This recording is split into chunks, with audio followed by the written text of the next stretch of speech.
All right. Thank you all for being here. This is the only time we actually get a crowd, both at home and live. But anyway, what time we got?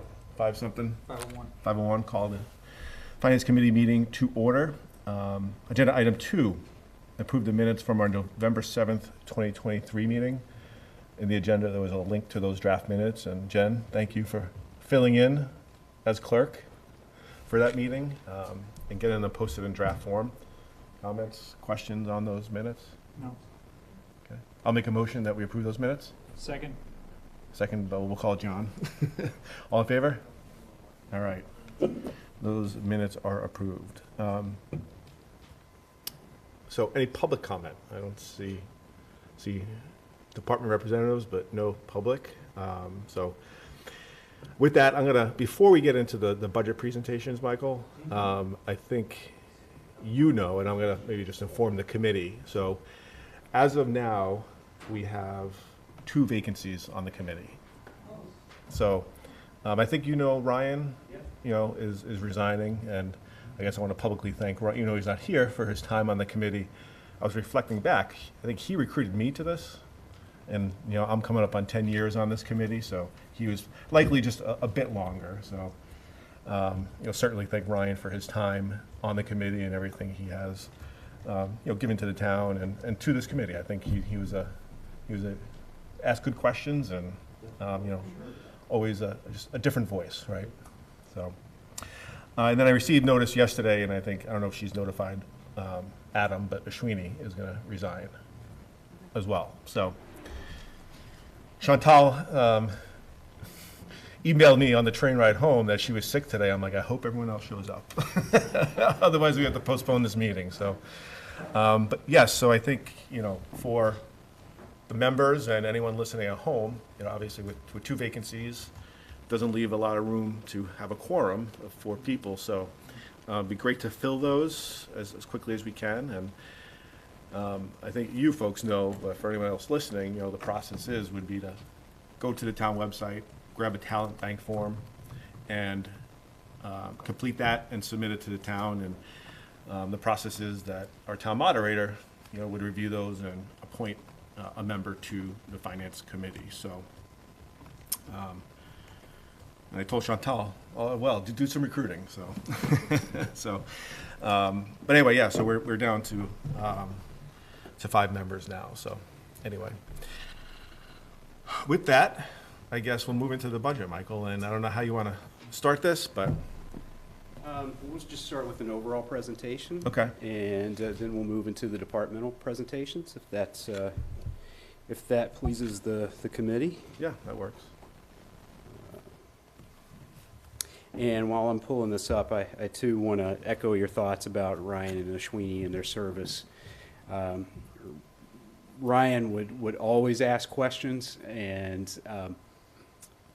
he did what he was supposed to do, which is ask questions, made us think, made us go back and sharpen our pencils, just like the rest of the committee does, and make sure that we have good answers for the things that we were asking for. So again, kudos to them for their work. So, yep, so just I think everybody here knows, but for those watching at home that might not know, my name's Michael Herbert. I'm the town manager here. I'm also accompanied here with our finance director, Brittany Iacopone, as well as members of our police department, our fire department, and DPW. And tonight, we're just going to go over the general fund budget for fiscal year 2025. And I'll give you a general overview and give you basically a context for the budget discussions this year. And then our departments will come in and give you a little bit more detail and drill down a little bit more on their departmental budgets. So first, I just want to let everybody know this is going to be a challenging year. And so this goals page is not as robust as I would like to have it, usually. It's pretty sparse this year, but it's pretty important. So, the first goal that we have this year is to, even though we're in a tough budget year, we want to maintain existing services. So we're not at a place where we can cut services without having a major impact to the public and the people that we serve. Second, yes, if we have an opportunity and it's affordable, we will look at strategically adding to services if it makes sense. Again, I think once you see the number here, you'll see kind of the challenge that we're faced with, but I just want to say that we're keeping an open mind to that. Third, what we're committing to doing this year is to do it without an override. You know, that's a discussion that we've been having a lot more recently in terms of, you know, is this something that we need to look at as a community in order to maintain services? And I will say that for this year, we don't have to look at an override. However, I will just put it straight out there. We are, in some ways, just kicking the can down the road. Our budget is such that it's exceeding our revenues, and so we're actually going to be looking at probably some one-time revenues to make the budget work this year. And then finally, something that I'm very proud of, and I know our departments are very proud of, and I think the Finance Committee should be very proud of as well, is to keep Ashland one of the best values in Metro West today. And that's based on objective metrics. I mean, obviously I'm going to say that because I'm proud of the work that we do, but I think it's important to have objective data to back it up. I used to be a data analyst. That was my entry into municipal government. So it's something I'm still familiar with and see a lot of value in. I also just want to remind everybody that our staff, in addition to the services, we're still supporting a number of capital projects. And, you know, everybody thinks of the public safety building and the Mendez School, and yes, there are a few loose ends that we're having to tie up with those two projects, but for the most part, they're done. That being said, we have all of these other projects that we are still working on, namely downtown. We've got to get those poles down or else it won't be complete. Pond Street, 126, that still has about a year's worth of work. The Warren District, which accompanies the Hall House as well as the Warren Barn, that still has some work left to be done. The Hall House was finished late last year, but the Warren Barn is still incomplete, or actually incomplete. It doesn't exist anymore. We're looking at building a replica of that. The Valentine property, we just finished up. Well, we still have a couple of loose ends with the barn itself, but for the most part, that is finished. And last week, we actually had a forum on the future use of the Valentine property and what that might look like, and to get some feedback on that as well. We've got another phase of the Riverwalk that we're looking at, which is the direct connection between the train station and the existing Riverwalk that we have. The Quiet Zone is still on our list, which is basically making improvements at the at-grade crossings on Cherry Street and Main Street in order to have it such that the trains are not required to blow their whistles. Now, I just want to caution and temper everybody's expectations. That doesn't mean they won't blow the whistles. It's just they don't have to. Cadillac Paint, not too long ago, the Select Board got a presentation on turning that into the Ashland Arboretum. Ed Hart was very much involved with that, and we're looking forward to the springtime and moving forward with that. A lot of the trails and everything have already been done.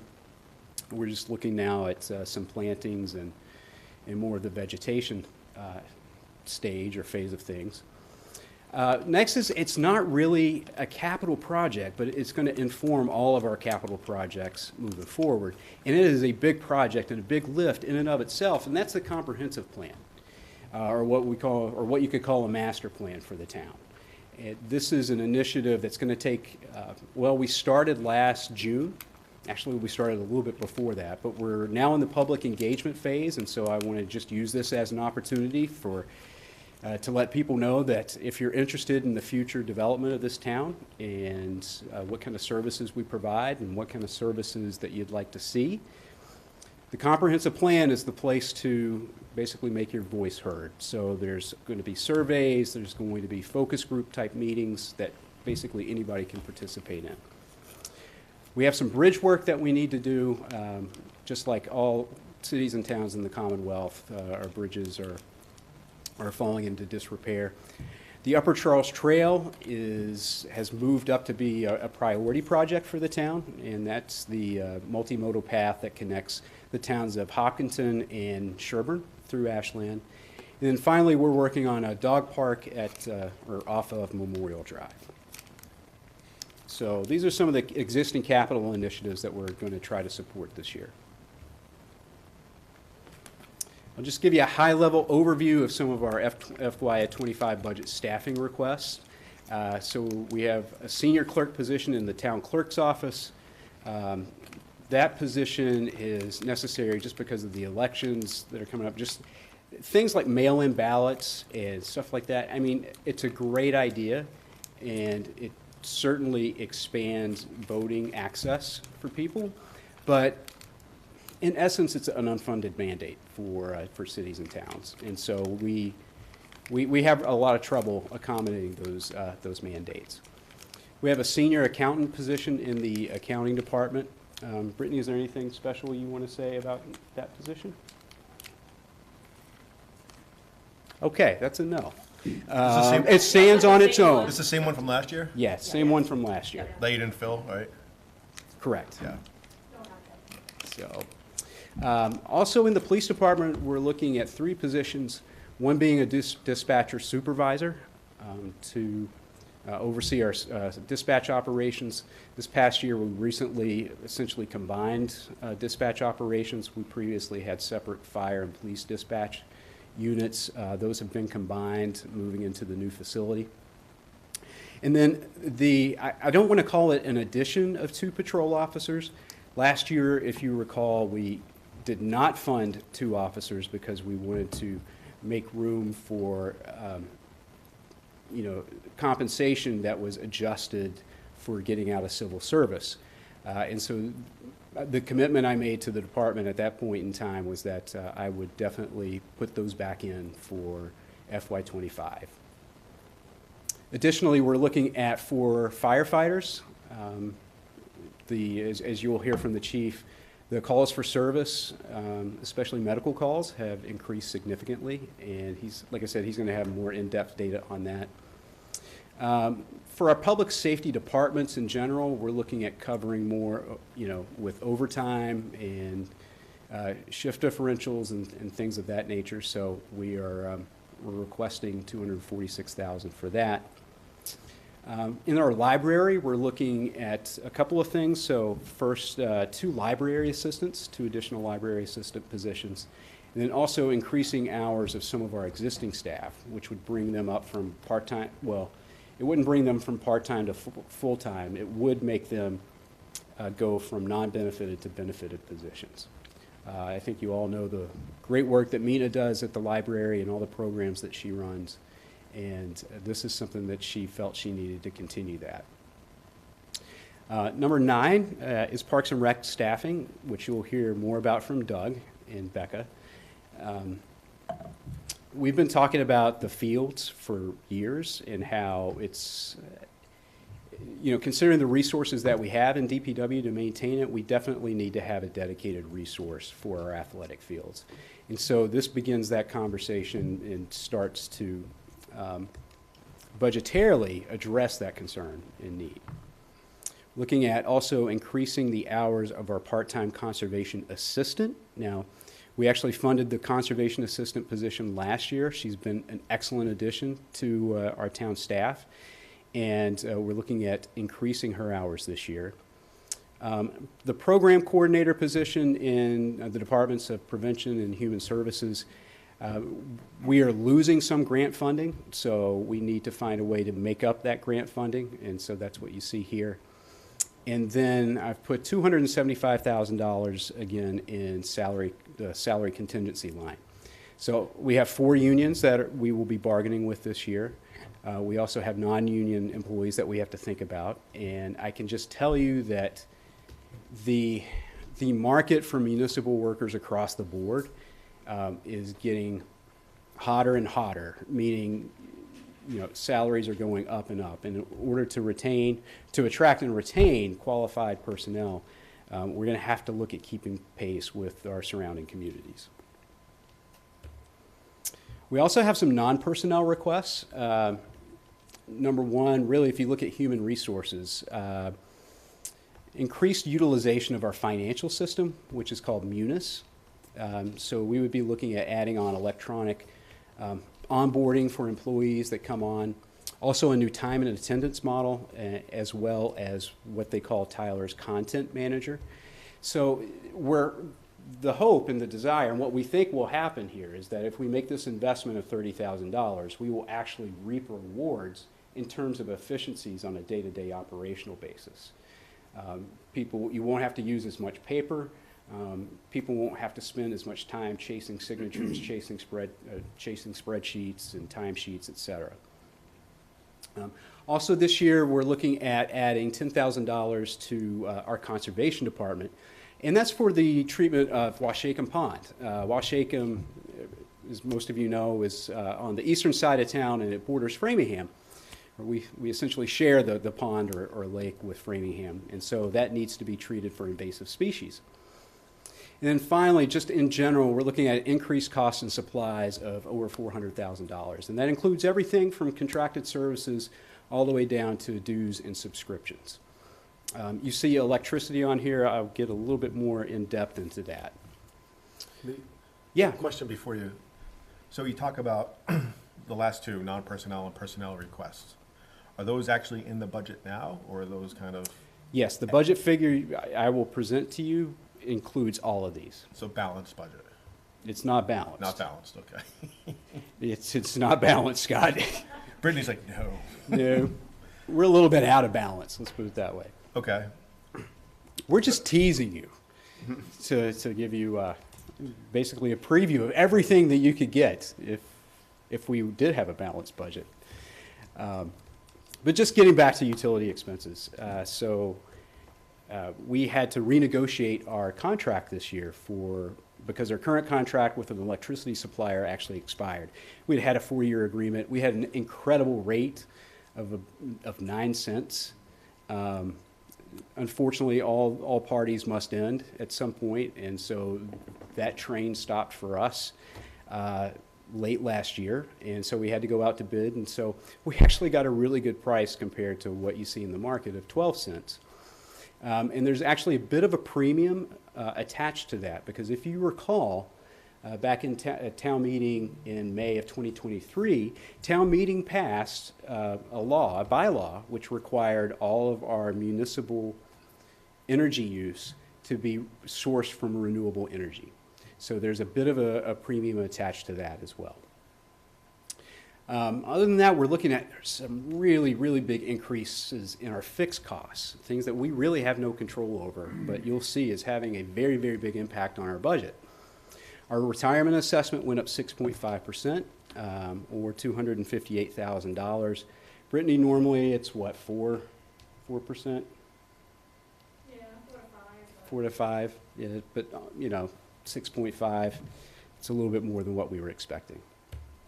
But the big one has been the health insurance. Brittany was estimating 6 to 7% max. We got word from the GIC that it's actually going to be 8 to 11%.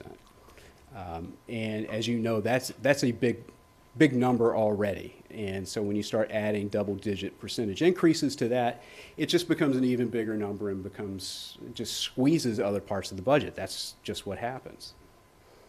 And our other insurance actually increased significantly as well. So we had a revaluation of our properties.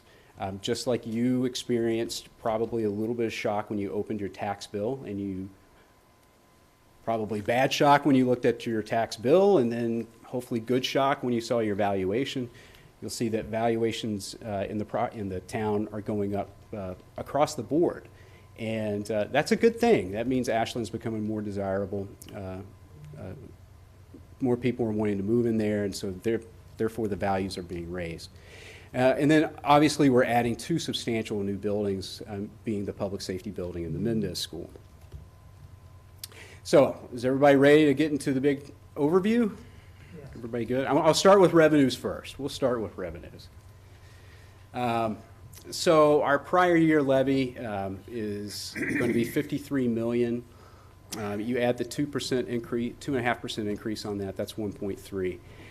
We have an anemic new growth number of 475,000. And I have said this for the last few years, well, even more than the last few years. As we adopted this approach to basically thwart, I don't think there's a better word for it, thwart development, we're seeing that impact on our new growth numbers. So as we have bought property, that's a double financial hit on us in the sense that we have to expend money to purchase that and acquire that property, but at the same time, we have opportunity costs associated with the future development of that property. So once we buy it and it comes off the tax rolls, we no longer get tax revenue from that property. And there's no building that happens on those properties, which a lot of people will cheer and say, yes, yay, that's a good thing. The thing is that Massachusetts has structured, municipal finance so that basically you have to keep building in order to maintain services, or you have to pass overrides. That's why Sherburne, you see, is a nice bucolic 2-acre per lot zoning and a tax bill of $16,000, compared to where we are. We do have some excluded debt. Actually, that looks like it's going down, but that's only because we're subtracting the $750 that we had carved out of the existing levy to offset the public safety building. So that's why you see that decrease there. And so we have an allowable levy limit of 58 million. Getting to our state aid numbers, Brittany is usually very, very conservative on our state aid numbers, but we really got caught off guard this year by the governor's budget, which had only a 0.76, 0.78% increase in Chapter 78. I mean, like a little less than $90,000. That's, I called new growth anemic. I mean, this is anemic, and I could use a few other descriptive words for it as well. But that's probably the highlight of state aid right now. So just to let everybody know, that's the governor's numbers. Both branches of the legislature need to meet and go through their own budget process.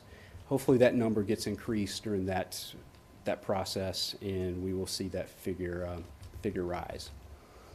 Total state aid in general is going up, $125,000. So out of 13.5 million, that's all it's going to go up.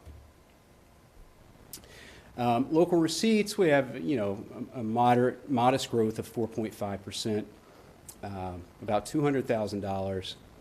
As you can see here, we are not planning at this point in time to have any transfers in from the Special Education Stabilization Fund. And basically, after you total all the other funds and you add those to what I had talked about before, we get a revenue figure of 78 million, just a little over 78 million, or 1.29%. Okay, so let's move to the expenses. Now focus on the top here, everybody, the top figures. You can see with all of the general government requests, our collective departmental budgets are going up 12.42%, to $15.3 million. We have the school department going up our standard 3.75%. I should tell you and warn you that that is probably not where the school department is going to land, but that is the number that we're using right now until we hear otherwise. We do have non-excluded debt service going down, which is good. But you can see that big benefits and insurance number totaling $727,000 in terms of an increase. And then if you factor everything in together, we have expenses of $80,800,000, which represents a $2.7 million deficit. So, any questions?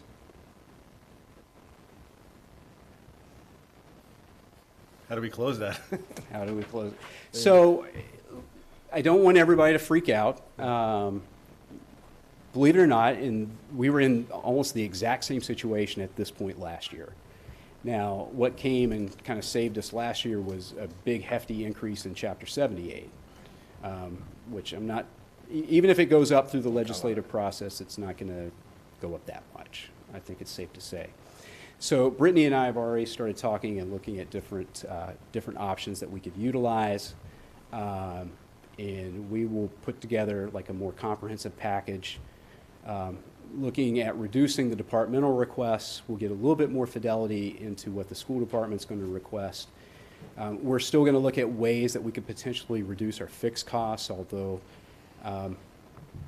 we might be out of options there. And then we will look at utilizing either our revolving funds or one-time revenues to probably close this gap. Mm-hmm. So that is where we are.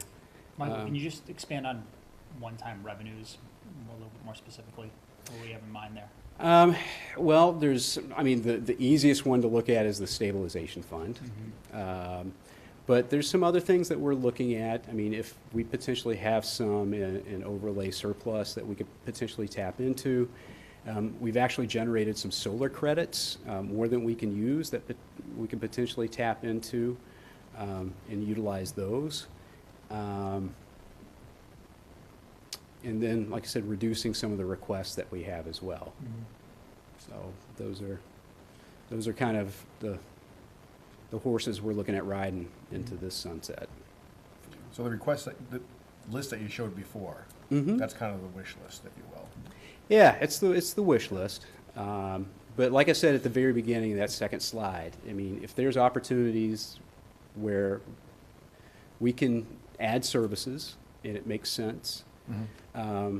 We'll look at doing that. In some cases, we might be able to accomplish some of these goals without going to the general fund and utilizing grants potentially, or things like that to be able to accomplish that goal without necessarily hitting the general fund.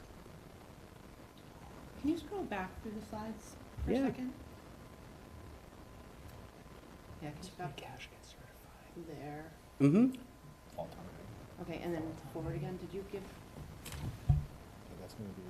I guess I was trying to figure out the 727. Does that include sort of the benefits line item, like from what you discussed? Does that include sort of the retirement assessment? Does that include the health insurance? Yes. So that appears there. So Okay. it includes retirement, includes health insurance, and includes the other insurance as well. Okay. Can you please point the mics? Oh. I apologize.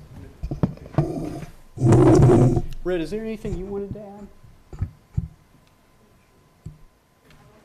There we go. There we go.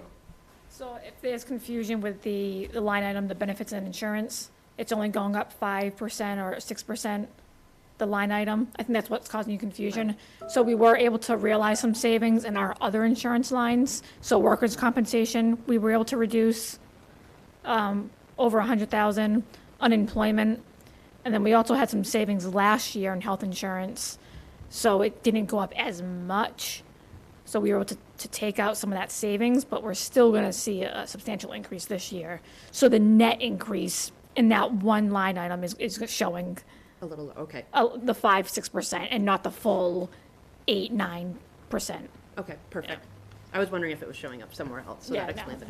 Brittany, while you're up there, are our unfunded benefits numbers in that as well, or is that a separate line item? Which unfunded benefits? The You're acronym is escaping me. OPEB? OPEB, thank So you. we have an OPEB line in the health insurance budget. Yeah. So that has increased about 50,000. But Okay. we are still including that and factoring that into our health insurance Okay. budget. Okay. Thank you. Welcome. And then I mentioned this before, this is just a look at the new growth number, and you see how it had reached a peak of almost $1.3 million in 2019, and as the results of that slow growth policy have come into effect, you've seen it steadily decline. And then, you know, I do just, this is my favorite slide, you know, the one that's coming up, which is expenditures per capita. I can't hammer this home enough, you know, because I think, so but everybody, for those at home that don't understand what this is, so we're looking at objective measurements to try to look at efficiency and effectiveness. And so obviously you can't compare budgets across towns because the city of Framingham is going to have an extensively large budget compared to a town like Ashland, which is going to have a substantially larger budget than some of these smaller towns, like Holliston. So how do you get an accurate measure of your efficiency? Well, the most accepted measure is to divide your budget by the number of people living in your town, and you get an expenditures per capita figure. And so that normalizes things so you're able to compare across the different communities where you stand. And, you know, obviously we're third from the bottom, and there's quite a few communities here in the region. And it's not just, you know, it's not just the Sherburns of the world or the Waylands. It's, you know, Marlboro, Northborough. So it runs the gamut in terms of wealth, let's put it that way. But, you know, everybody has to understand, like, so Ashland is competing for the same people to work in our municipal ranks and also our school ranks as well. So we're competing for the same people, we're buying the same services. You know, an asphalt price is probably going to be very, very similar in another town as it is what we're paying for. So when you're able to do things efficiently like this, it should give confidence that, you know, the money is being spent wisely. Because again, we're paying the same thing as everybody else. We're just doing it better. Let's put it that way. So. Do I, sorry, Go ahead, through Jen. the chair. Okay. Do I recall that we add into this chart other fees? Yes, this includes enterprise funds as well. That was going to be my question. Okay. And that's the presentation. You have any questions in general or any questions on what I presented? Be happy to answer them. Not right now, but thanks Okay. for the good news. Oh, you're welcome, Scott. Like I said, I don't want people to freak out. We've been in this position before, and we figured out how to make it work. But You mentioned it, like the Commonwealth last year, they had a surplus and they're trying to figure out what to do with it. This budget situation doesn't look too good on their end. no. So that nut And yet that you they got find a last way to year- keep spending, Scott. Yeah, they that find a nut way that to you got keep last spending. year, you're not going to get this year, I don't think. So, I agree. So that being said, I believe the first presentation we have here is the police department. Do you want to just segue directly into the departmental budgets? Yeah. Any questions to Michael? No? All right, let's do We're it. good. Thanks. And so I'm pleased to introduce Deputy Chief Michael Venchula here, who's going to go over the police department budget. Well, he took my first line out of my presentation. My name is Mike Chul. I'm the Deputy Chief for the department here in Ashland, in case anybody doesn't know me. And Michael touched in his presentation on our three big asks, you know, those two officers and dispatch supervisor, but I'm going to go into some more detail about the why and what the department's facing currently. Again, for those of you who don't know me, my name is Mike Chul. I'm the Deputy Chief here. And thank you all for having me tonight to present to you our fiscal year 25 budget request. And as you know, the Ashland Police Department is a 24-hour day, 7-day-a-week operation responsible for the protection of life and property within the borders of the town of Ashland. Men and women who make up the department are dedicated professionals, both sworn and civilian alike. A modern police officer is more than just an enforcer of the law. They are medical and mental health responders, peacekeepers, caretakers, and more. running an organization such as the Ashland Police Department requires strong community relationship and support, and I thank you for your support tonight as we look forward to fiscal year '25. So the organizational chart shown here for the Ashland Police Department, it represents our current deployment of personnel, as well as our goals as we work towards becoming fully staffed.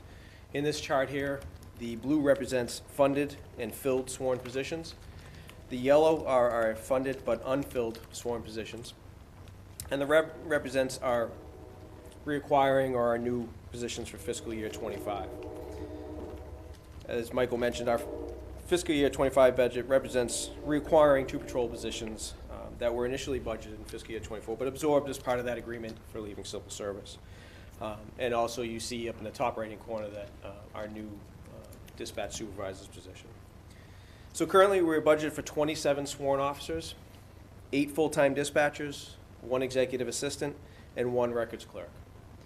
However, we're currently operating with only 22 sworn officers and working diligently to fill those positions. We've also recently taken on 8 new civilian traffic constables for a total of 16. In that organizational chart, you can see we have 1 full-time specialty officer. She works as our police prosecutor and our evidence officer. She works with the town social worker, JDP clinician, and community services department. She's part of the hoarding task force, does follow-up work with elders, youth, and other vulnerable population, and sits on the Middlesex DA's high-risk domestic violence team. Okay. So staffing. All of our asks are around, for the most part, are around staffing, so I'm going to talk to you a little bit more about that. Staffing is the #1 internal struggle for the police department, law enforcement in general. According to the Department of Justice, police departments nationwide are grappling with a historic crisis in recruiting and retaining qualified officers. Ashland is not alone. Recruitment and retention in law enforcement is not what it was like 20 years ago when I joined.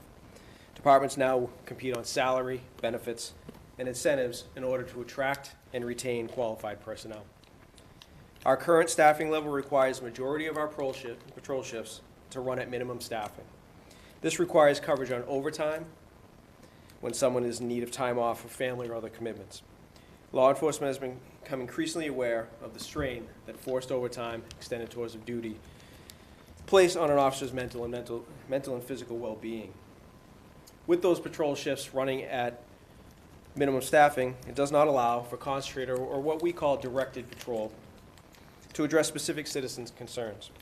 Traffic enforcement and education remains one of the most pressing issues in law enforcement in both large and small communities.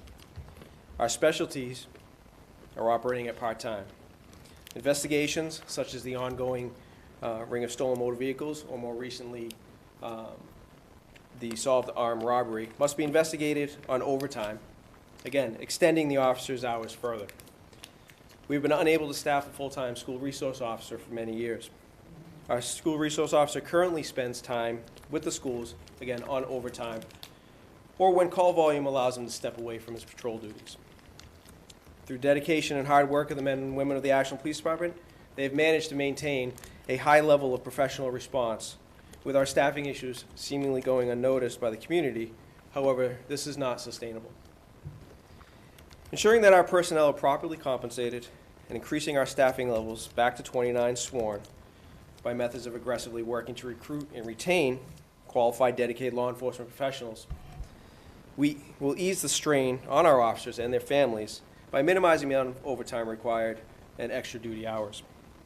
We will be able to fully staff our specialty positions, work closer with the schools and the students to the level they deserve, and be able to dedicate full-time detectives to thoroughly and effectively investigate reported crime against our community. We will also be able to dedicate officers, mainly during our day and evening shifts, as traffic enforcement, with the sole purpose being to address the concerns of residents and educate the public in traffic safety. Okay.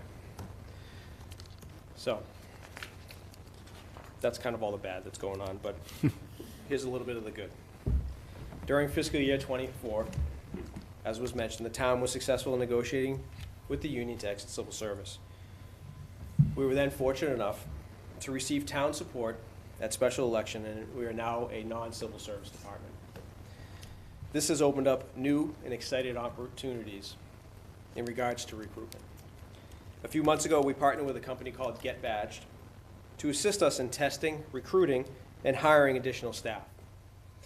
Get Badged also assists in getting the Ashland Police Department, well, say out there, marketing our department to qualified candidates and letting them know we're out of civil service and we're ready to hire.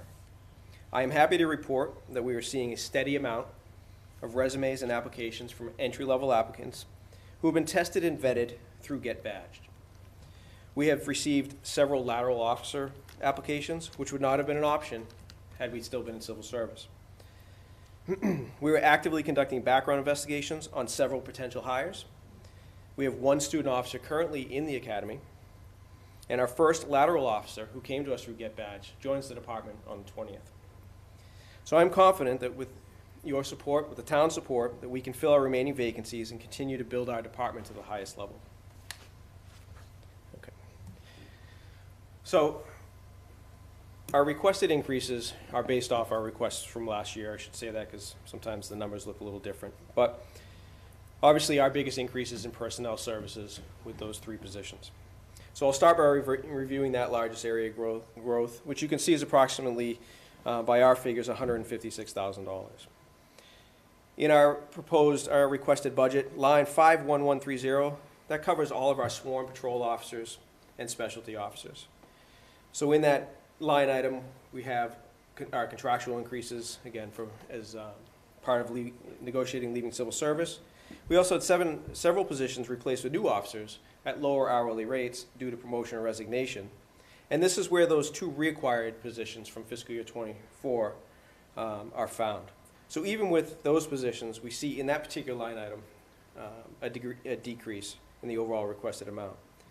Line 51110, I think I might have had too many ones in there, but covers the command staff, including the chief of police, the deputy chief, lieutenants, and sergeants. So again, we see contractual increases, and also an increase to maintain an appropriate salary separation between ranks. Deputy chief's position and open lieutenant's position were filled with sergeants, and those sergeant positions were then filled with 2 patrol officers who were promoted. Line 51120, this includes our public safety dispatchers, executive assistant, records clerk, crossing guards, and animal control. All those positions, including the executive assistant, records clerk, crossing guard, and our full-time animal control, did see an annual pay increase as determined by the town, and that's reflected there. As for dispatch, Communications Union successfully negotiated their first contract with the town. With that, again, came contractual pay increases, which were reflected in this year's budget. Currently, we employ 8 full-time dispatchers. Now, in our initial fiscal year 24 budget request, that did include a 9th position. That position was absorbed when the union negotiated for a 12-hour schedule, running 4 days on and 4 days off. Our fiscal year 25 request is that 9th position be reinstated as the dispatch supervisor. And this was touched on a little bit, but in 2023, we successfully combined our police, fire, and EMS dispatch operations into one cohesive division, which falls under the command and control of the police department. Currently, the Public Safety Communications Division, again, is staffed by 8 full-time, but also 4 per diem employees. The Communications Center runs 24 hours a day, 7 days a week, and is staffed during all of that time with a minimum of 2 certified E911 communications professionals. Currently, there is no full-time direct supervision of the Communications Division. Up until recently, I was actually in that role. I can attest to the time and effort and energy that it takes. Currently, Sergeant Rodkey, who's actually in the audience with us today, has taken responsibility and oversees operations of the Communications Division on a part-time and overtime basis. I can't stress enough that public safety communications is a specialized position requiring very specific training, knowledge, and mastering of several complex systems. Public Safety Division, comprised of 12 employees running 24 hours a day, requires full-time direct supervision and leadership to maintain the highest level of service to the community. The dispatch supervisor would work under the direct supervision of the police administrative lieutenant, with guidance, of course, from both police and fire departments. They would supervise all public safety dispatchers in the performance of call answering, dispatching, and all other operational duties within the communications center to ensure that call taking and dispatch services are performed effectively. They would ensure compliance with both police and fire department policies, as well as the policies of the communications division itself. The dispatch supervisor would be available to serve in the role as a public safety dispatcher on a regular basis, should the need arise, in support of breaks, training relief, peak load conditions, emergencies, and special occurrences such as the marathon. Other responsibilities of the dispatch supervisor would include, but are not limited to, scheduling, of course, processing time off requests, and just overall ensuring continuity of operations at all times, which is no easy feat, I can tell you. Quality control, both in radio records, CAD entries, 911 calls, and they would counsel and correct personnel on those quality control issues. They would work with both the police department and the fire department liaisons to ensure training meets or exceeds their needs and expectations. They would act as a 911 and PSAP coordinator with the state. They would be responsible to apply for and manage all of our state 911 grants. They would coordinate and schedule ongoing required 911 training. So this new position was calculated and requested at 9% above our top step dispatch rate to, again, maintain an appropriate separation between rank. Good news is there is an annual support and incentive grant that we are currently awarded to the Ashland, to the Ashland Police Department through State 911 in the amount of approximately $56,000 that could be utilized to assist in supporting this new position, which is expected to be around $67,000. All right. Any questions on any of that? I know that was a lot of information. Okay. How many years will that grant cover salary for? It's offered annually, sir. We receive it every year. Okay, thanks. Yep. Okay, so other personnel services, kind of just group those together. Lines 51310 through 51820. Again, as a result of our contractual increases, these line items show the subsequent overtime, holiday, sick, training, education, other expenses, or the expenses to cover that time has also increased.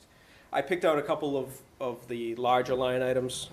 You see 51420, the holiday pay, had a larger increase. And part of that wasn't due, obviously, again, contractual increases, but also we had to add some hours to that with the dispatchers going from an 8-hour to a 12-hour shift. It just increased the amount of hours, and their overall holidays paid increased. So that was partly the reason why we saw a little bit more of an increase in that one line item. Just quick, maybe pause Yes. here. Just want to make sure we're following the columns here. Oh, yes, I apologize. So left to right?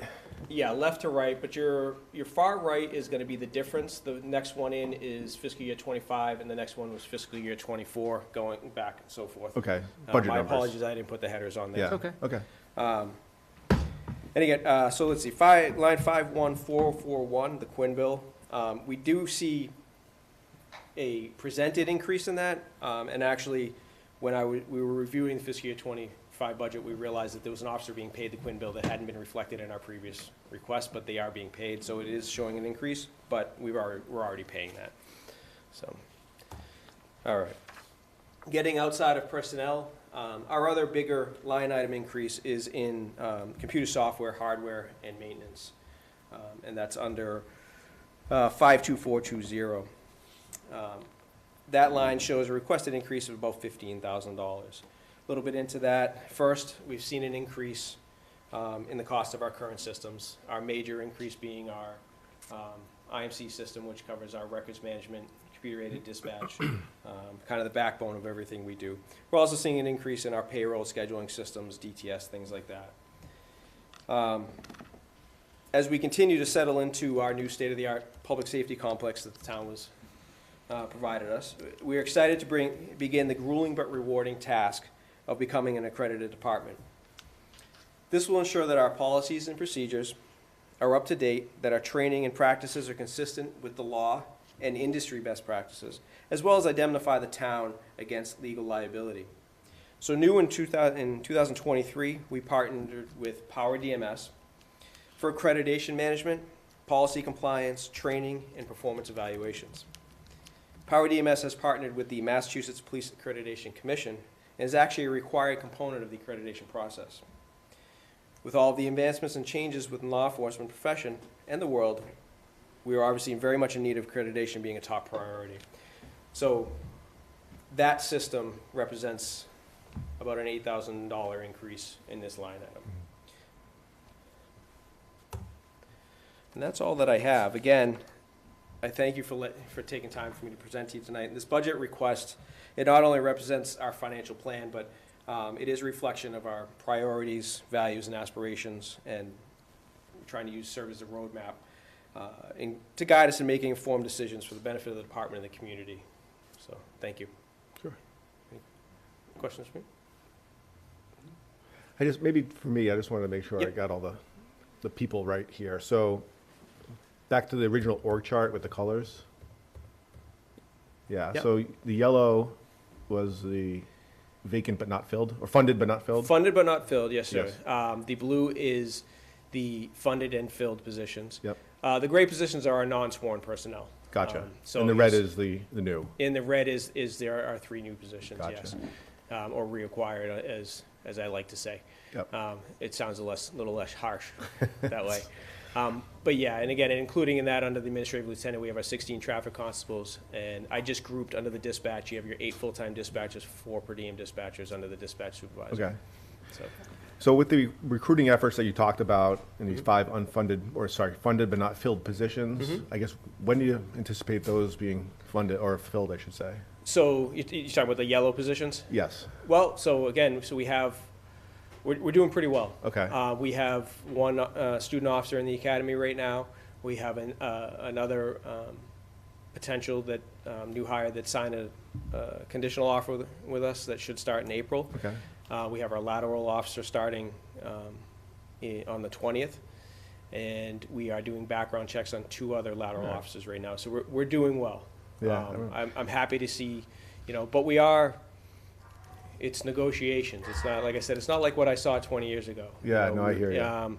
These officers have many options, as Mr. Herbert alluded to, we're competing with every town. Yeah. So we're doing our best to make Ashland somewhere they want to be and stay, and make a career.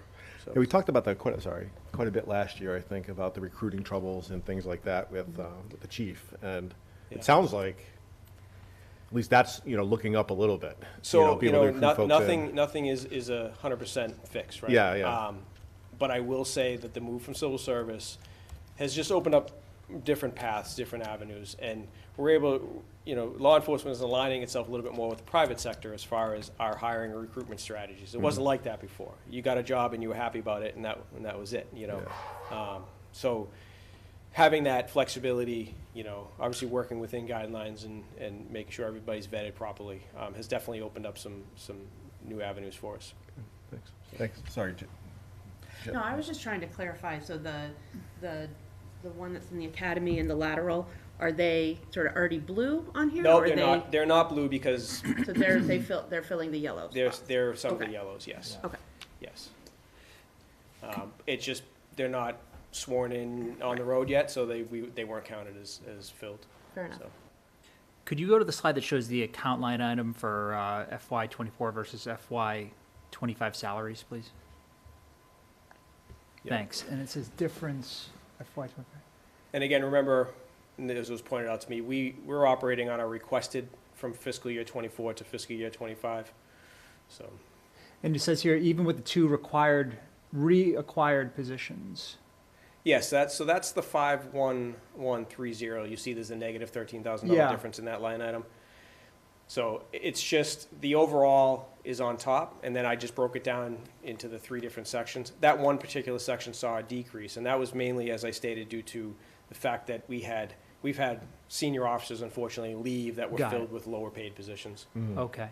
So is or that are being filled with lower paid positions. understood? So does that FY '25, is that with the ask of the 3 additional positions included? Yes, And we see because of the attrition you've experienced? yes. Okay. Okay. And that 3151, Michael, is in your budget? Again, this is our requested. Or in your, It's in the. What you just showed us, yeah. Right. Okay. Okay. That's good. But it's still requested 24 over 25. Not actual 24, yeah. Right. So Because that's the why. 24 went Apparently down. we're That's unique because in we that- had those two apparently in we're there unique for in that, yeah. requested. Yeah. Do you remember, where do we end Do up we have last an year, actual? Michael? The actual was. The actual budget? About $500,000 less Less than that, okay. than the request. Okay. That did, I believe, get increased a little bit with Six- what was 650. the moving of the civil Difference. service increase. Yeah. I think it was what, Not 287 or 13. something like that is what I. Right, so. okay, that's, Yeah. thank you. That's why I felt a little, okay. Gotcha, all right. All set with me? I think so, great All job, thank you Yes, so thank much. Off the hook. Thank you. Thank you. Appreciate your time. Yep. That, you too.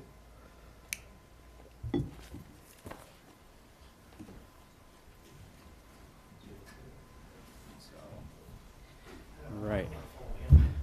We'll have, Chief Roby. All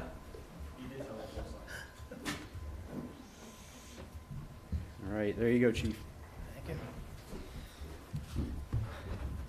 Thank you. Chief Roby, Ashland Fire Department. The fiscal '25 budget, just to give you an overview of where the department is today. So right now, our staffing is a chief, a deputy chief, a captain, who's in charge of training and maintenance. So the three of us all work days. The rest of the department is shift, which consists of 5 firefighters and 1 lieutenant. So a total of 27 uniformed firefighters. Just some of the highlights of the pictures up there. That is the whole department photo from last year. The dedication of the public safety building, which we are honored to be in today, and thank the town for the support.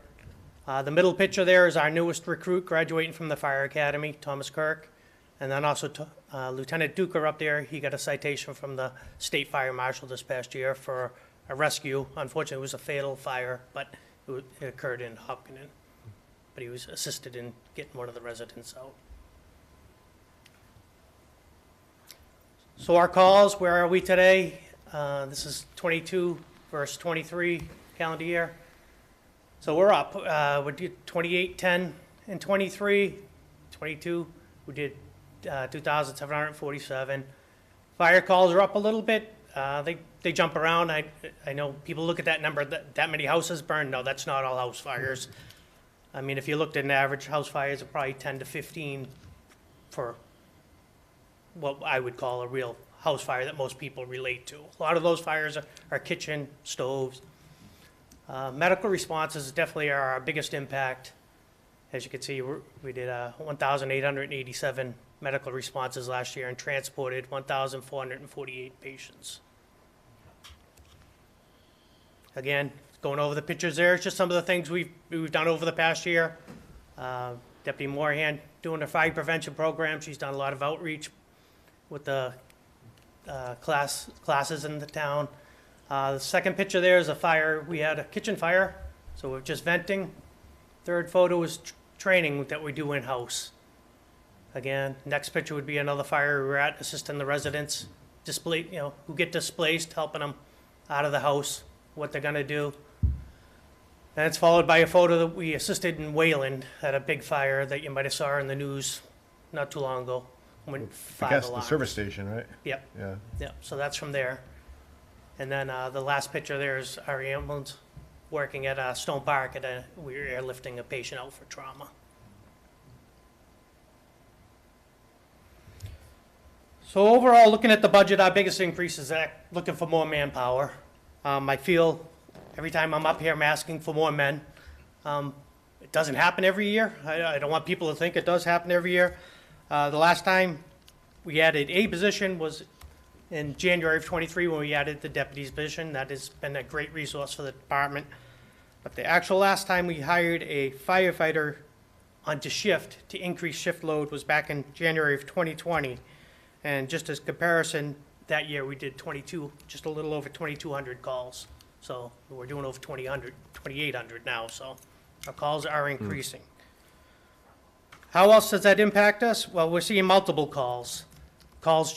They aren't laid out nice and even. We clear one, go to another one. So 1,105 times we had two or more calls going on in the last year. 313 times we had 3 or more calls going on at the same time. 4 times we had 71 calls going on, and 24 times we had 5 or more calls all occurring at the same time. So when we're getting to that number, we're not handling the calls. We're calling outside mutual aid. People are getting delayed responses. The other increase we're seeing is medical calls. As you saw, 67% of our calls are medical-based. So when we transport a patient today, we're finding a lot more patients don't want to go to Metro West Medical of Framingham. They're going Newton Wellesley. Today, they went into Boston, I think already once, to the BI. I mean, so when that ambulance goes to the BI, when you're looking at a crew of 6, those 2 are gone close to 2 hours out of the shift, so. That's really impacting us. We're relying on off-duty people to come back, and today's world, we're not finding that. Call departments in a town like here don't exist anymore. You don't see the back feed. When I came on 20 years ago, there was 20 people at the door when you called. We're lucky if we pull in 1 or 2 now. So looking at the budget, again, this page here is all the personnel services. The biggest increases on this page are related to hiring the 4 people. So as we've talked, that's our dream request. It's really what we need, but we know it's a burden to the town, but looking over a few of the line items that show up as a little bigger there, 51,300 is the recalls. Again, that's trying to call back people, backfilling shifts if the ambulance goes out. If we send both the ambulances out, we try to bring back in. We always try to have at least 3 members in the station for any call that can occur. So even when we get to that 5, we've tried calling people in. Sometimes we get them, sometimes we don't. 51,310 is vacation. That is all adding on the new firefighters. 51,320 sick and personal time. That one's probably been, that's based on averages. The hardest thing is it's to judge how many people are going to be out sick this year. We never know. We do drop the first one, but we backfill from there on. That's where it gets us, and I always have to backfill the duty officer. We've also found it a struggle since COVID. People have been told, you got a sniffle, you don't feel right, don't come in. So it's increased, I think, over the time. That line item also does include a little personal time for the new firefighters. Again, the last one on that page is the holiday, 51,420, and that is adding in the 4 firefighters. All of these have a little contractual increase to this year's increase to the contract. And any questions on the personal? Yeah, maybe just, I know I think we talked about this before, but there's a threshold, right, where you have so many calls and we're basically empty, right? We have no extra capacity. If is it 2 crews or 3 crews are out at the same time? What is that number? Depends on the on call. first call. Yeah. If first call's a chimney fire, you're not gonna have anyone at the station for the medical that comes in. Yeah. So that mutual aid, when people come over, I guess, what is the cost to the town on that? So mutual aid does not have a cost, but Okay. we reciprocate back too, so. Yeah. So your cost does come back to you. It does, yeah. Because we give Okay. to them and then we're backfilling those days.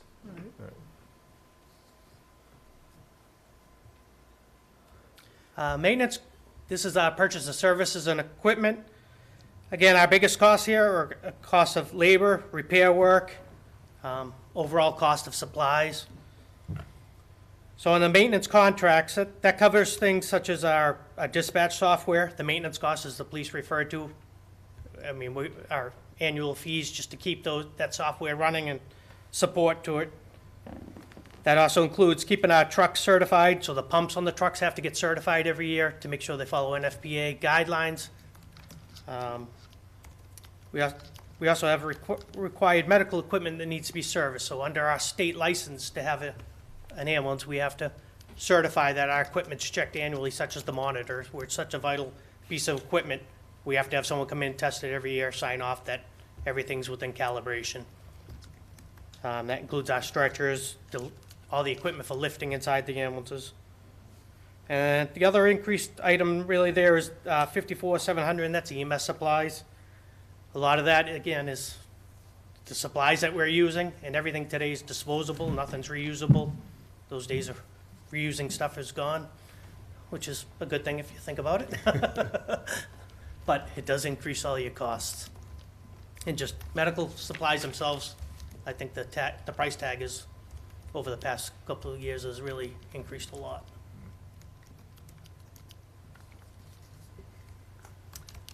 Any questions on any of that stuff?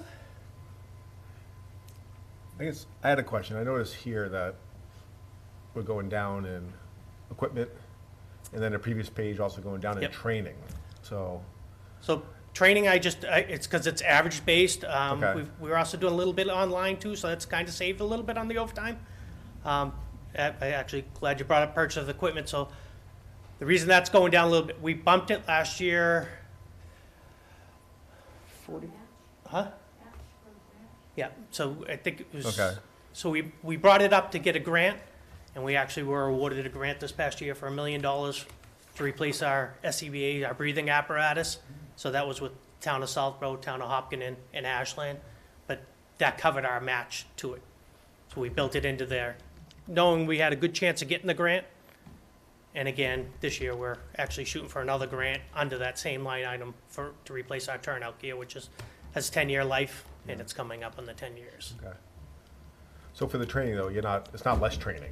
No, It's, no. we'll say. It's different. Well, it different, also yeah. helps having it, the captains now working days, Yep. where before I was paying him to come in on overtime to do all the training. He can actually be on hit all the groups. So it's reducing it a bit. What's the rate we currently charge for an ambulance pickup, drop-off? How is that being billed? Is it competitive? It's compared statewide. We've done it. It's all comparable to other towns. Okay, Again, the biggest problem is it comes down to Medicare. I knew you were gonna say that. Yep.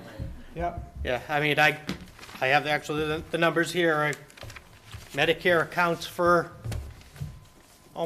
between Medicare and Medicaid, almost half of what we collect in revenue, so. Yeah. And that's our biggest impact, so a lot of people who see the tax bill go, holy crap, look how much this is costing me, but it's, Yeah, a lot of that money we don't see, right. that number. So about 50% of that revenue is Medicare, Medicaid That- versus what we can bill in insurance. Yeah, I mean, to be exact, it's probably like I'm gonna say in the 40s, it's Okay. not quite 50, but it's close. Yeah, okay.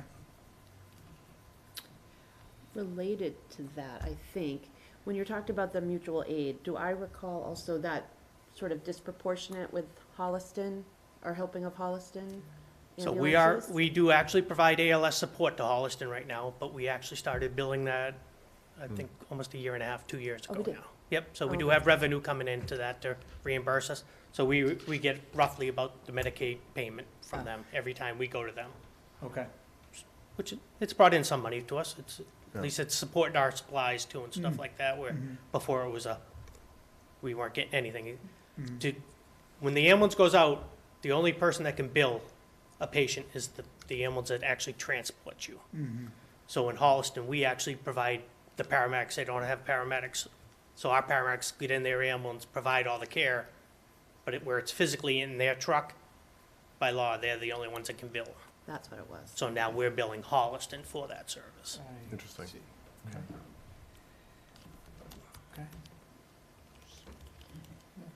Please continue. So they- Are we gonna That's ask it. that I question? think that's it. Was that- Yep. Yeah. So the only last thing I do is I have a little shout out to somebody.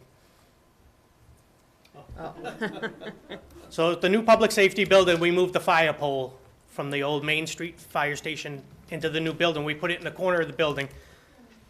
And we researched some help from Ed Hart, who built us a great, Ed. staircase. Oh, So the nice, kids Ed. can actually go to the top stair and actually slide down the pole. That's awesome. Nice job, Ed. And that was all his design, and he built it all. Are those Dalmatians? Did you carve those yourself, or? No, I Yeah. figured out a way to cast them, to mold them. Okay. Wow. Yeah, no, it's an awesome job, thank you. Awesome Thank job, you, Ed. Thank you. It was a lot of fun. Yeah. Oh, nice job, Ed. We're good. Yeah. Good. Thank you, Thank you, Chief. Chief, yeah. Yeah, Thank you. appreciate it.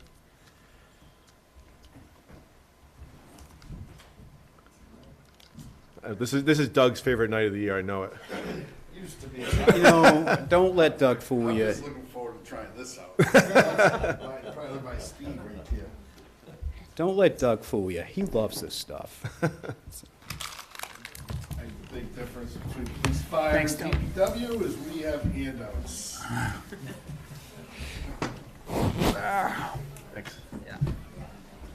Thank you. Thank you.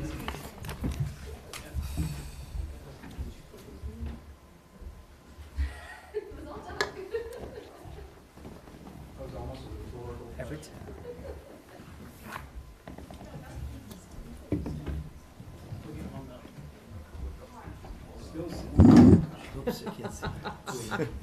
Like, let's go.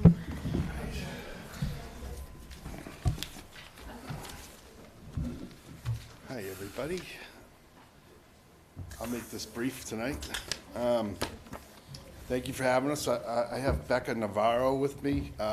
Becca started with the town back sometime around July, I think. And she's a civil engineer, and her main job is to support the water and sewer department. And she's made a significant difference, positive difference ever since she's gotten there. And anyway, she's been terrific and all this stuff. So I think she's already proven to be a game changer for us, especially in the water and sewer side of things. So what we did is we took the annual report and these are just the cliff notes and all this stuff. So many details are not included in this, which is probably good news to you. Let's see. So, all right, so the overview. So the DPW consists of the general fund and the enterprise fund, a bunch of different departments, water, sewer, rubbish recycling, highway, cemetery, parks and trees, athletic fields, stormwater, facilities, and we also have the administration to kind of administer everything. But is pretty much where we do the bill processing and permit process and things like that. All right. So on the general fund side of things, so like I said, I'm not going to focus on the enterprise. I don't know if I said it, but we're not going to focus on the enterprise side of things tonight. So just on the general fund, so that's the DPW admin, the highway department, snow and ice, streetlights, fuel, cemetery, parks and trees, and facilities. All right. So a quick summary. So the proposal overall, if you add them all up together, we're looking at $2,769,232. So right now we're looking at a request of a 16% increase.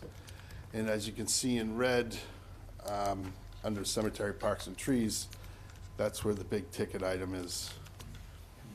And I'll get into that a little more as we go. So DPW admin, so over the course of last year, one of our key members was out on medical leave for the majority of the year. And so pretty much the DPW administration, the staff itself, took care of a lot of his responsibilities by committee, and also some other areas. So we have a couple senior clerks in there that are very good at what they do.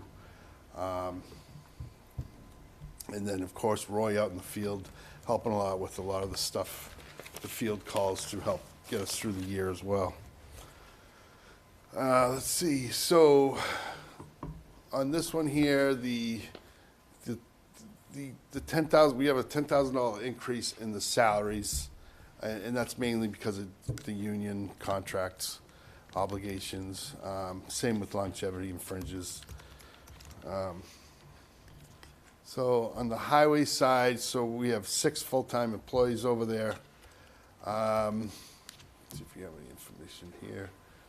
So this is pretty much gives you an idea of the amount of work that they do over there, so as far as the work orders and all this stuff. So in FY '24, we're looking at 200, so far we've had 200 work order requests in the last 6 months or so, compared to FY '23, there are 385, so we're pretty much online. So we're looking at somewhere around 400 for the whole year.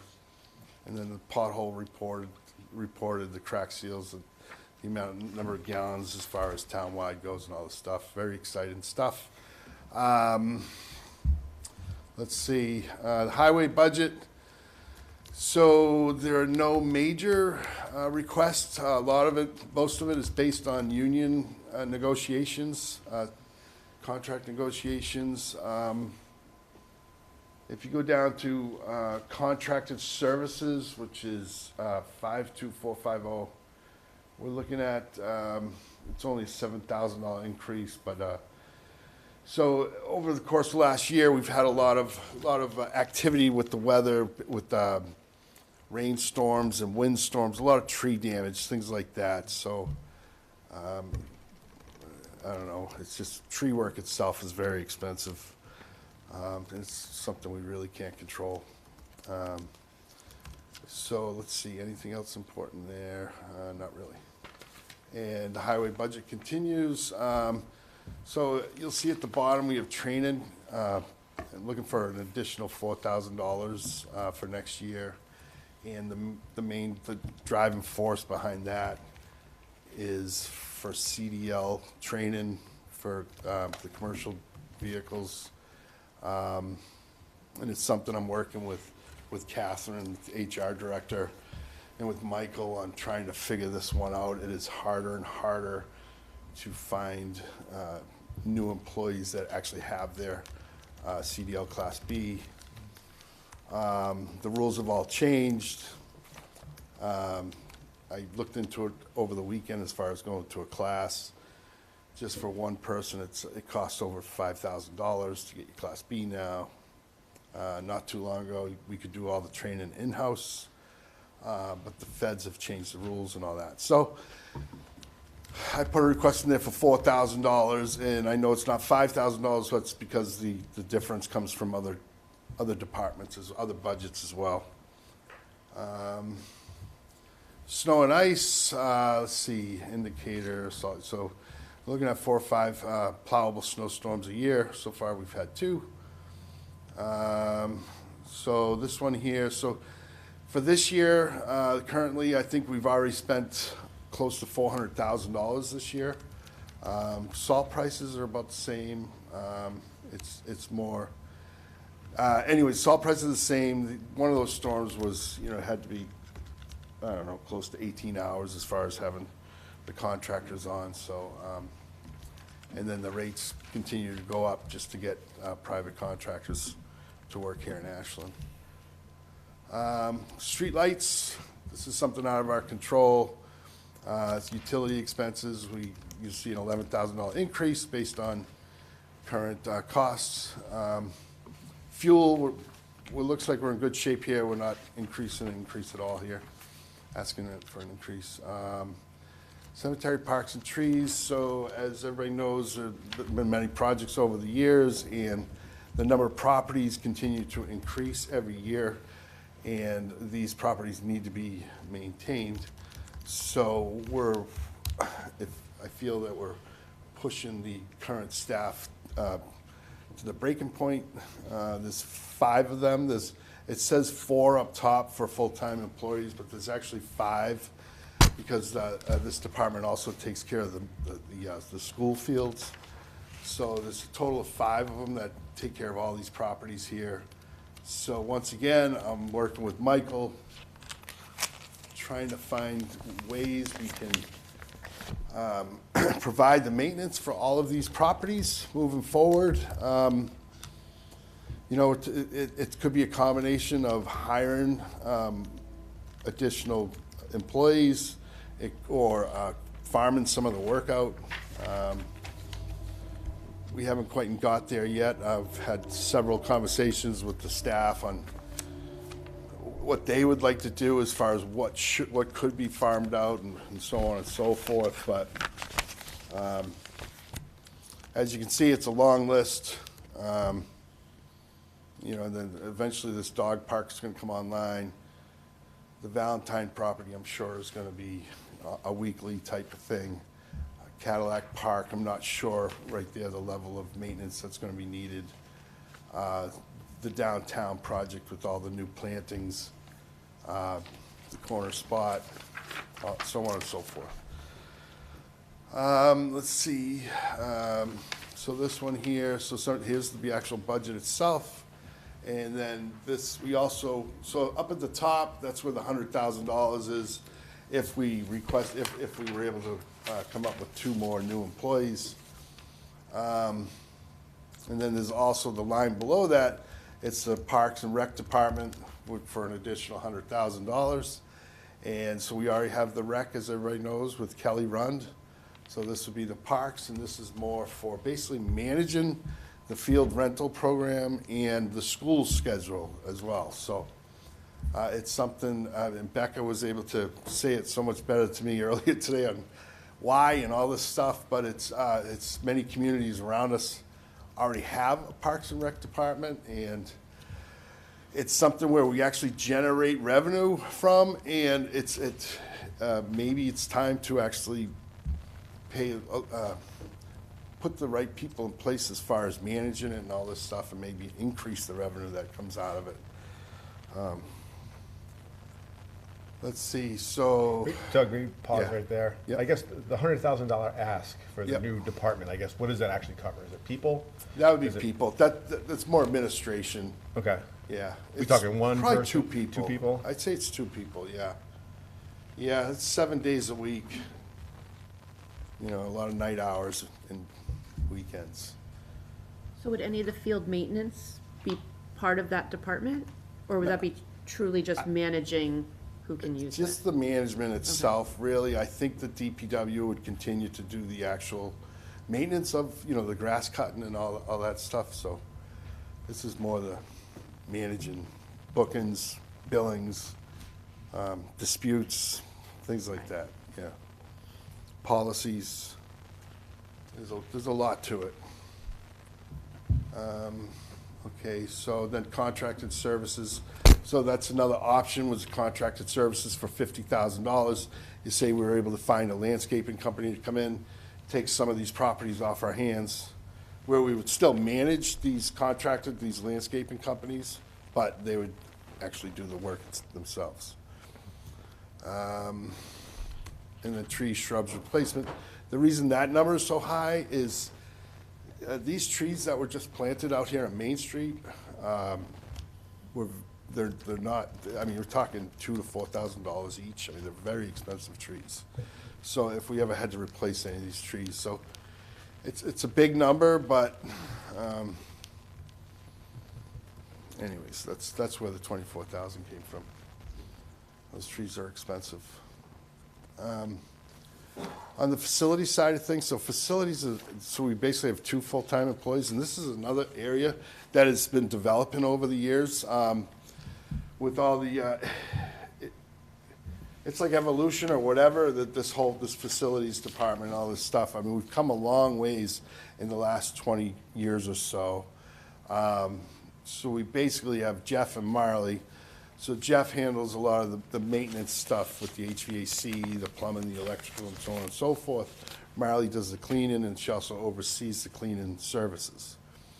So, and as you all know, we just added the public safety building to this, which was a whole new level as far as facilities goes.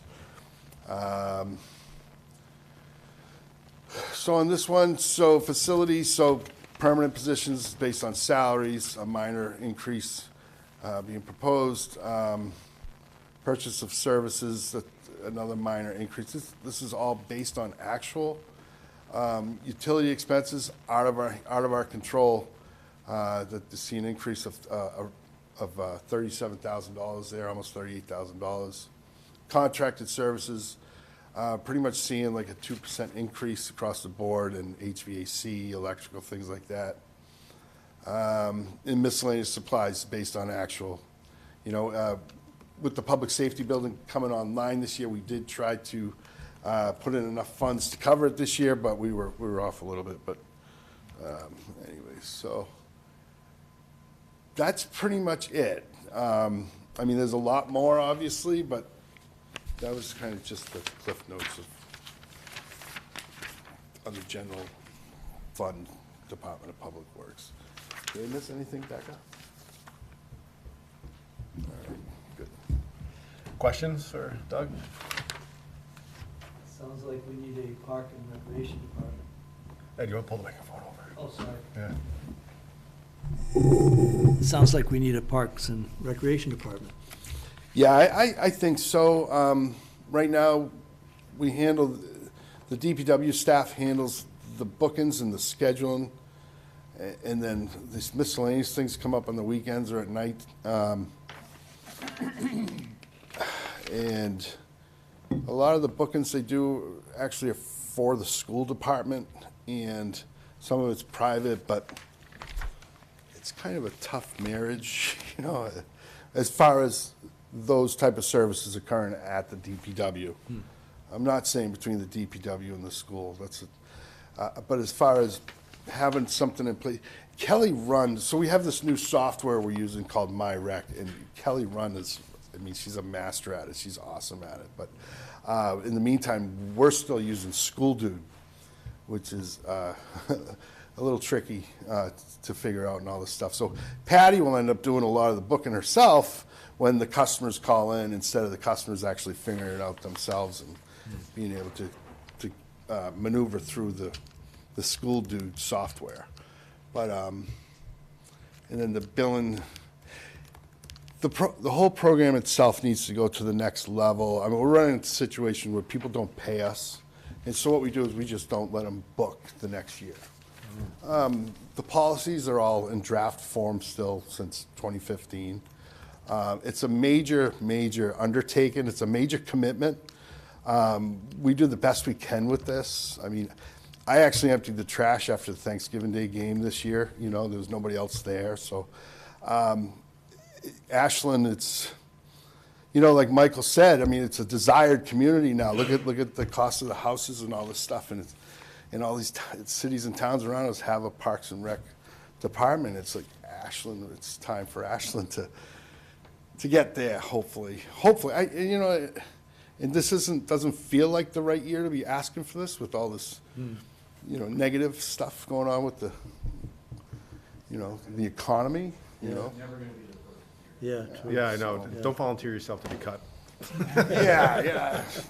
So anyways, it would be nice to. Yeah. I think Ashland. Yeah, no, I agree, Doug. I think Yeah. I've seen it firsthand, some of those challenges with scheduling of the school fields. Yeah. And I think I mentioned this last year. My wife was a scheduling coordinator for youth lacrosse, and Right. and she loved, you know, working with Patty, and Patty was very responsive and Yep. you know, going above and beyond, because let's face it, this is her night job, right? Kind of the scheduling and the staffing. But I think there's opportunity there, like you said, to, number one, make sure people pay, right? Right. And pay on time. And I think that was one of the things, is we wouldn't get a bill until like months later, you know what I mean? And it's like, I don't remember what I booked. You know what I mean? Yep. I guess maybe a question along with that, I don't know if this is you, Michael, but, you know, it seems like, you know, this is tied into some of the revenue that goes to the Fields Fund, right? Enterprise Fund. I guess, is there a chance that some of this could be funded via the Enterprise Fund?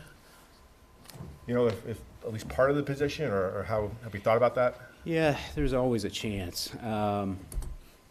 You know, I mean, the need for a Parks and Rec department has been there for years, but really the planning for this is just kind of in its nascent stages. And, you know, like we're starting with, you know, a couple of people. That doesn't necessarily mean that the structure, that's going to be the be-all, end-all structure of things. But, yeah, I mean, it makes sense. If we're going to take on the athletic fields, that, you know, the athletic field or enterprise fund becomes a source of revenue. Yeah. Okay. But just to clarify, right now, there's nothing planned in the 25 budget from a revenue perspective? From a revenue perspective, no. No, okay. Get back. Any other questions for Doug? I don't have any, Doug. Thank you, though. All right, I have a comment. yes. I've mentioned this to Doug before, and I mentioned it to Mike last time. I travel around a lot in my occupation, you know, I've sometimes many times towns away. And I was coming back, and I've noticed that the roads in Ashland, when there's a snowstorm, are much better condition than the surrounding towns. One big storm, I came back from Wellesley, and I'm driving down Route 16 in Wellesley, I'm going about 30 miles an hour, because it's as fast as you could go. I get into Natick, and it's down to about 25. I get into Sherburne, I'm going about 15 miles an hour. And I come over in the Ashland line, and the roads are clear. It's like nothing happened at all. And I think Well, we spent $400K, well, they do a good job. They do a real good job, especially compared to the other towns, surrounding towns.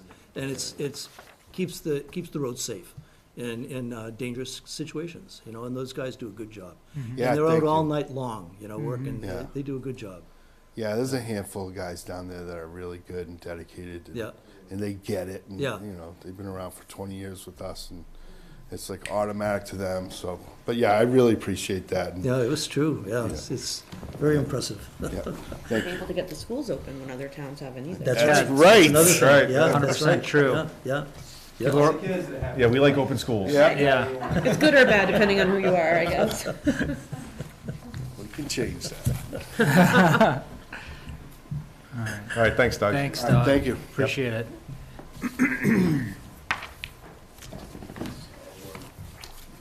I mean, that's really our presentations for tonight. I don't know if you have any other questions or any other thoughts. I mean, we can talk about next steps if you want to. Yeah, I'm just curious, you know, I don't have the numbers in front of me, and I don't know if you do, but if we, let's say, did a level budget from last year, would revenues even cover that this year? Or would you still be at a deficit or no? Yeah, we'd still be at a deficit. Yeah. Level funded, Yep. no increases, which we can't do. Well, no right? increases, no, we would be okay. What do you mean?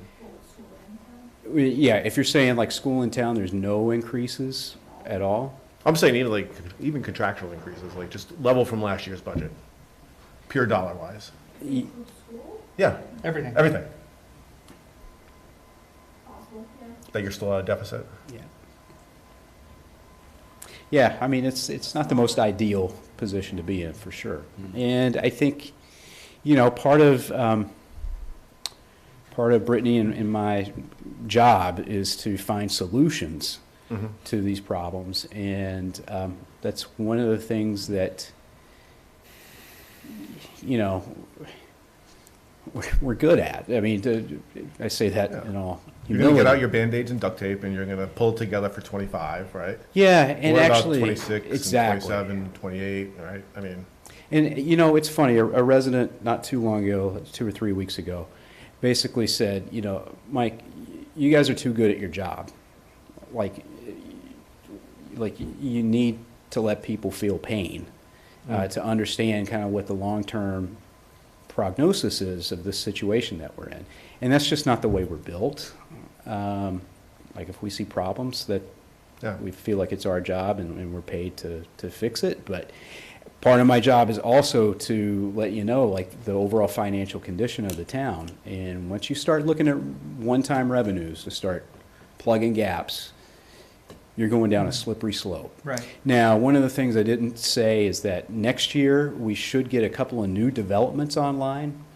So 100 Chestnut Street, and then hopefully 501 Pond Street, which is a 120-unit You say next project. year, you mean fiscal 26? Next fiscal year, yeah, Yeah. next fiscal year. 26. 26 budget, yeah. You know, and that will provide a big injection of revenue, but then you get the push against adding yeah. residential. Right. You know, that's not a popular thing, especially dense multifamily developments. Yeah. Well, I think we've discussed in committee meetings, we can't kick the can forever, right? And certainly that's the first thing I thought of when you started talking about one-time revenue. That's usually the beginning of, you know, us starting to kind of